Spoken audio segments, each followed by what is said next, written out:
Peter Smrek. Pozor však na Procenka, Cirulov útok.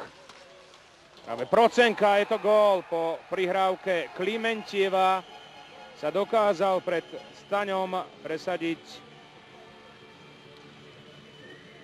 tento muž, Boris Procenko, hráč Amuru Chabarovsk, takže ďalší legionár z Ruskej ligy. Pristič, dobre odstavený Vladislavom Čiernym, Miro Šatan.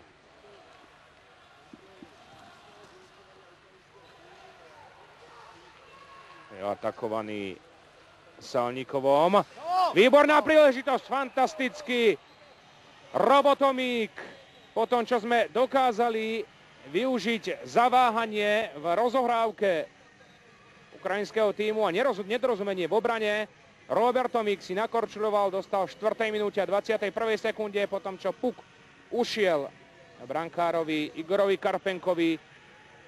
Fuga, to už bola malina pre útočníka pražskej Sparty. Timčenkovi zobral puk Radosomík. Tomík, na ľade máme teda už hlinkovú formáciu. Somík. Zbavil sa Timčenka. Ukrajinci poslali na ľad prvú formáciu. Chrystičovú, vynikajúca strela. Miro Hlinka v 13. minúte a 55. sekunde zaznamenáva svoj prvý gól na tomto šampionáte. Podstatné však to, že sme dokázali otočiť nepriaznivý vývoj stretnutia. Na konci 14. minúty Miro Hlinka prestrelil. Vynikajúca delovka nad lapačku brankára Karpenka. Pre Mira Hlinku je to 8. gól v našej reprezentácii pri jeho 39. štarte. Chrystič. Timčenko. Chrystič pokúsil sa z ťažkého uhla prekonať Rasťa Stanutaň. Vyrazil puk priamo pred Romana Salníkova. 2-2. Hoci sme v útočnom pásme, puk nemáme. Salníkov, strelec vyrovnávajúceho ukrajinského gólu na začiatku druhej tretiny. A znovu Ukrajinci dobre boli postavení. A gól Bobrovníkov. Nabuli Savenko a úspešnejší bol náš center, výborne, Laco Čierny. 11. minúta, 37. sekunda. Laco Čierny dáva svoj prvý gól na svetovom šampionáte a vlastne Laco Čierny aj debutuje tu vo Švédsku na majstrovstvách sveta. Petrovický. Krútil sa popri Zinevičovi. Pavlikovský. Stále Rastio Pavlikovský, ktorý teraz pekne prešiel. Výborná strela. Paráda, paráda.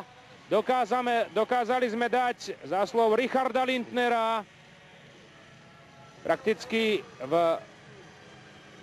priebehu pár sekúnd i ďalší gól. Vyhrávame 4-3. Tolkunov. Procenko a pozor teraz! A je to gól.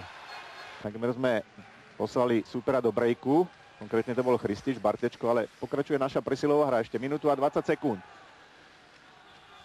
A teraz sú tie momenty, keď sa láme chlieb. Šatan! Gól! Konečne, to je ono! Rýchla prihrávka spoza bránky a tvrdá strela po ľade. Rišo Lindner dáva svoj druhý gól. Vedeme 5-4 a to bola najsprávnejšia odpoveď na vylúčenie ukrajinského hráča a aj na tie reči smerom na rozhodcu. Pozor! Ešte šanca, pozor, a už je koniec, sláva, ale bolo to teda naozaj veľmi tesne. 5-4 vyhráva Slovensko vo svojom druhom vystúpení na svetovom šampionáte v Göteborgu. Pred druhým zápasom v základnej skupine s Ukrajinou Slováci vedeli, že ak vyhrajú, postupujú do nadstavbovej časti turnaja. Naši nakoniec doslova vydreli víťazstvo, ktoré ich posunulo do nadstavbovej časti.